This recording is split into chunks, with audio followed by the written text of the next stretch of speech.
자, 우리 그 332페이지 보면 이제 학습 적용으로 좀 들어갑니다. 그 332페이지 보면은 학습 적용으로 들어가는데, 그 성례라는 단어, 세크라멘트죠.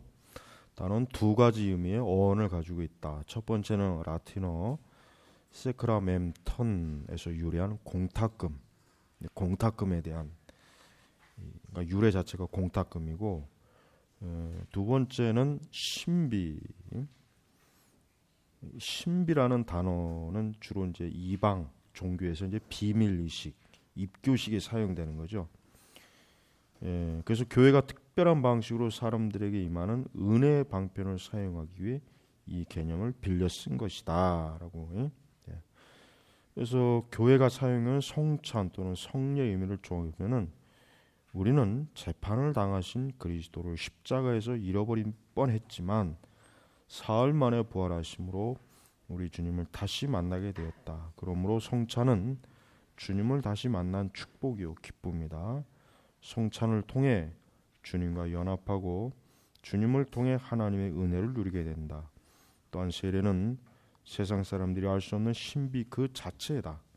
우리는 세례를 통해 그리스도에게 접붙여진다. 신비로운 세례를 통해서 하나님의 총회, 하늘의 총회에 가입되는 것이다. 비록 세례라는 단어가 성경에 없지만 교회가 하나님의 은혜를 받는 방편인 세례와 성찬을 설명과 가르치기 위해 사용한 단어다. 그러므로 25일의 성례는 신학적이고 교리적인 용어로 주님이 정하신 세례와 성찬을 동시에 칭하는 그런 이제 단어다. 그러니까 우리말로는 거룩한 예식, 또 주님이 정하신 성례는 성찬과 세례다. 로마 카톨릭은 이외에 몇 개, 5개를 더 추가해서 은혜 방편으로 여기 알아보자. 그러니까 카톨릭은 칠성례라고 그러죠. 칠성례. 그러니까 7가지의 성례죠.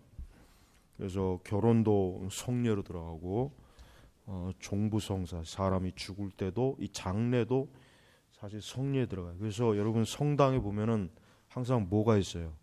성당 건물 이렇게 보면은 뒤쪽에 보면 뭐가 있냐면은 지하로 들어가는 장례차가 우은구 들어가 관이 들어갔다 나왔다 할 수 있는 그게 꼭 있다고요. 그게 한번 봐요. 큰 성당 이렇게 지나가다 보면은 이 반드시 그 교회 그 성당 건물 뒤편이나 옆편에 보면은 그 지하 쪽으로 해가지고 이렇게 어때요? 그 장례 운구가 들어갔다 나갔다 할 수 있는 그게 있다고. 그거 항상 보란 말이에요. 왜 그러냐면 그 사람들은 우리는 뭐 장례식 하면은 그냥 사람이 죽었다. 그래서 뭐 가서 예배 드리잖아요. 물론 우리 개혁교회는 그 장례식 때 예배 드리면 안 돼요. 근데 거의 대부분의 교회들이 장례식 때 예배 드려요. 그리고 이제 그거로 끝이에요. 뭐 입관 예배, 하관 예배, 본 예배, 어쨌든 예배. 그러나 그것이 교회 성례다라고 그렇게 하는 사람은 없어요. 그렇게 말하는 목사는 없어요. 그러나 천주교는 그걸 성례, 즉 그러니까 거룩한 의식이에요. 신비로운 의식이에요. 그러니까 우리가 이 천주교에서 이제 하는 칠성례 자체가 물론 그들이 나머지 2개조차도 사실은 뭐 우리 개혁주의 개신교 관점으로 볼 때는 사실 온전하지 못한 거고, 나머지 5개는 아예 성경적 근거가 아예 없는 거란 말이에요. 그러니까 천주교의 칠성례 자체가 전부 7개 자체가 사실은 뭐예요? 사실은 그릇된 거예요. 받아들이기 어렵다고요. 그리고 분명히 초대 교회, 초기 교회는 뭐예요? 오직 2가지만 성례로 했지, 칠성례를 했다고 하는 기록이 없어요. 그렇게 한 예가 없단 말이에요. 그러니까 초대교회가 자체가 2가지 세례와 성찬만 했지 천주교처럼 7가지의 성례를 하지 않았다고요. 거기다 5가지를 더 붙여갖고. 그러니까 천주교의 성례는 어때? 그 칠성례는 교회 역사 전통에 의해서도 근거가 없는 거예요. 그러니까 중간에 만들어진 거예요. 중간에. 그러니까 우리가 그걸 확실히 해야 돼요. 그래서 우리 개신교인들은 성당에 가가지고 결혼식에 거기 안에 들어가 앉아 있으면 안 돼요. 그건 우상 숭배하거나 그 결혼식에 참여한 게 아니라 지금 카톨릭 미사, 카톨릭 미사 의식에 참여한 거라고요 지금. 그러니까 절대 그 뭐 주변에 아는 사람이 그 뭐 성당에서 결혼한다 그러면은 아예 안 가는 게 제일 좋고, 가도 그냥 멀찍이서 그냥 왔다는 얼굴 도장만 찍고 그냥 뭐 축의금 주고 그냥 와버려요. 밥도 그 안에서 먹지 말고. 그건 더러운 거, 더러운 거. 그건 귀신이야, 귀신. 성당 안에서 뭘 먹고 마시는 것 자체가 그건 아주 그 더럽고 불결한 거예요, 그거는. 자, 그래서 두 번째로 믿음은 성령으로부터 나온다고 말한다. 그 과정을 알아보자. 먼저 그리스도의 말씀을 들음으로 믿음이 발생한다. 이때 성령이 역사하신다. 그러니까 여러분, 성령은 항상 말씀과 역사예요. 말씀을 벗어나서 성령이 역사하는 일은 절대 없습니다. 바로 요게 이제 은사주의와의 차이점이. 은사주의자들은 이 성령의 단독 사역을 굉장히 추구해요. 그러나 우리가 성경을 진짜 제대로 좀 안다면 성령은 단독 사역이 아닙니다. 뭡니까? 항상 계시 말씀에 근거한 사역이에요. 그렇기 때문에 말씀에 근거하지 않는 성령의 역사 뭐 이런 것들은 사실 그거는 성령의 역사라고 할 수가 없는 거예요. 그리고 우리가 이 성령의 역사라고 했을 때 그것이 진짜 하나님 말씀에 그러한가 아는가를 확인해야지, 무작정 어떤 신비하고 놀라운 일이 일어났다고 해가지고 야 이것이 성령의 역사다 그러버리면은 그건 큰일 나는 거예요. 그게 바로 이제 은사주의 오류예요. 그들은 이 성령이 말씀을 벗어나서 역사할 수 있다는 믿음을 갖고 있어요. 그러니까 말씀에 제한하지 말아라 막 이런 말을 굉장히 많이 하잖아요. 말씀을 제한하지 말아라. 그럼 그들이 그런 말을 하는 사람한테 묻고 싶은 게 있어요. 그러면 어느 정도까지 제한하지 말아야 되냐 이거예요. 그러니까 그런 얘기를 하는 사람이 있으면 꼭 물어야 돼. 그러면 어느 정도까지 제한하지 말아야 되는지 경계가 뭐냐 그걸 알려달라 그래. 근데 그런 어떤 책을 봐도 어느 정도까지 제한을 둬야 되냐는 말은 없어요.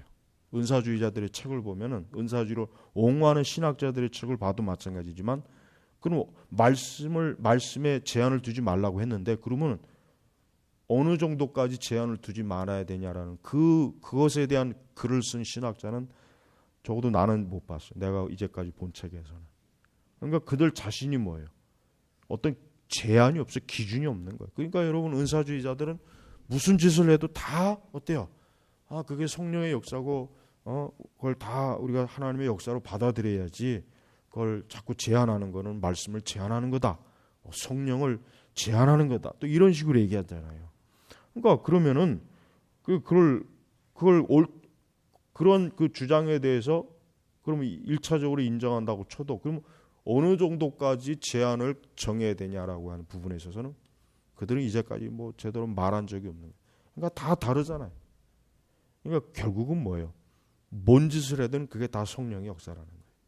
그게 마귀의 역사고 사단의 역사인데도 성령의 역사라고 갖다 붙이는 거예요. 그들은 다 뭐 쓰러지건 넘어지건 엎어지건 입에서 어떤 이상한 말이 쏟아지건 그게 다 성령의 역사예요. 그러니 그게 도대체 한계가 없죠. 한계가. 얼마나 그게 무서운 거예요. 영적으로 굉장히 위험한 거잖아요. 안 그래?